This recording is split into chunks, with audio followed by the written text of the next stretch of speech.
हिमाचल प्रदेश के मुख्यमंत्री जयराम ठाकुर ने हाल ही में मंडी जिला में जहरीली शराब पीने की वजह से हुई 5 लोगों की मौत पर जांच होने की बात कही है। मुख्यमंत्री ने कहा कि मामला गंभीर है और जांच के बाद ही दोषियों पर सरकार कार्यवाही करेगी। देखिए, दुर्भाग्यपूर्ण है, मैं मानता हूँ उसमें त्रुटि रही है, कमी रही होगी, लेकिन उसके बावजूद भी पुलिस ने बहुत अच्छा काम किया। उसमें रातों रात उन सारे लोगों को उठा करके कहाँ से लेकर के आ गए, इस बात को भी समझना पड़ेगा। लेकिन जहाँ तक मित्र, मैं ज़रूर कहना चाह रहा हूँ कि आने वाले समय में हम उस कानून में अगर कोई हमको कुछ चेंज करना पड़े ऐसे ऑर्गेनाइज्ड कैंपेन क्राइम के बारे में, तो निश्चित रूप से करना पड़ेगा और हम करेंगे भी। और हम तो कोशिश ये करेंगे, जिन लोगों का जीवन गया है और उन लोगों के लिए जो कंपनसेशन हम दे रहे हैं गवर्नमेंट की ओर से, जो मदद कर रहे हैं, ऐसे लोगों की ज़मीन जायदाद कुर्क करके जो है वो करनी चाहिए, ऐसी सज़ा होनी चाहिए। उसके तहत फिर उनको जो है मुआवजा उसके माध्यम से दिया जाए। इस बाबत सरकार ने एसआईटी का गठन कर दिया है जो मामले की निष्पक्ष जांच करेगी। वहीं कांग्रेस के वरिष्ठ नेता और नेता प्रतिपक्ष मुकेश अग्निहोत्री द्वारा मुख्यमंत्री पर टिप्पणी करने पर सीएम जयराम ठाकुर ने इस बाबत पलटवार किया है।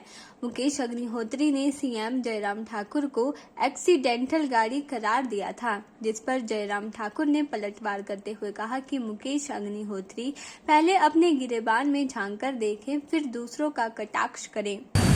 और मैं समझता हूँ कि राजनीतिक दृष्टि से जो कुछ लोग अनावश्यक रूप से बोल रहे हैं, उनको सब्र करना चाहिए। कहना चाह रहा हूँ, जो हमारे कांग्रेस के नेता जो बहुत ऊंची बात कह रहे थे, कृपया झांक करके देखें।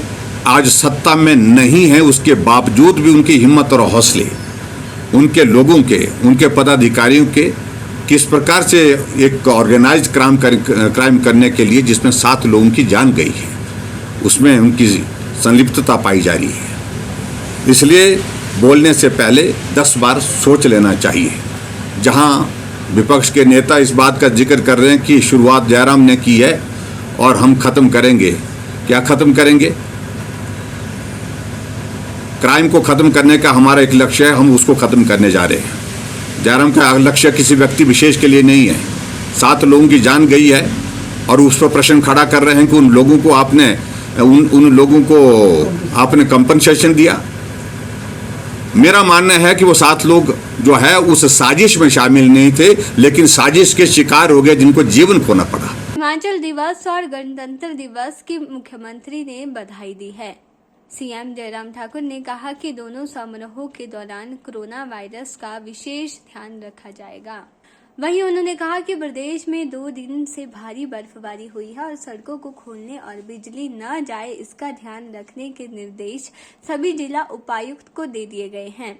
इसके अलावा कोरोना के बढ़ते मामलों को देखते हुए 31 जनवरी तक बंदिशें बढ़ा दी गई हैं। मौसम के सिलसिले में ये कहूँगा कि भी मौसम खराब है, इसलिए डिस्ट्रिक्ट एडमिनिस्ट्रेशन को सब जगह अलर्ट पे रखा है। और जो टूरिस्ट कोई भी ऐसी जगह ना जाए जहाँ पर बर्फ़ के कारण वो अपने को संकट में डाले।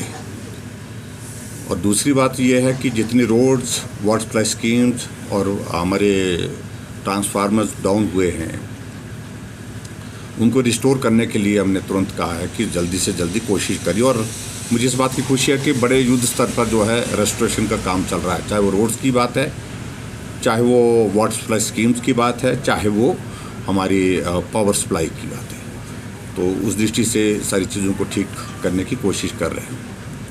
इसके अतिरिक्त मुझे 2 चीज़ों को लेकर के इतना कहना है कि कोविड की सारी सिचुएशन पर अभी हमने जो रिस्ट्रिक्शन लगाई है वो कल तक हैं, 26 तक हैं अभी वो। लेकिन हमने मन बनाया है कि कोविड के केसेस यथावत हैं, लगभग थोड़ा कमी ज़रूर आई है, लेकिन बहुत ज़्यादा कमी नहीं है। लेकिन उसके बावजूद नंबर ऑफ़ डेथ्स जो है वो थोड़ा इंक्रीज़ भी हुआ है। ऐसे में जो वर्तमान में जो बंदिशें, जो रिस्ट्रिक्शंस लगाई हैं, वो कायम रहेगी। के चैनल के लिए शिमला से पुष्पेंद्र कुमार की रिपोर्ट।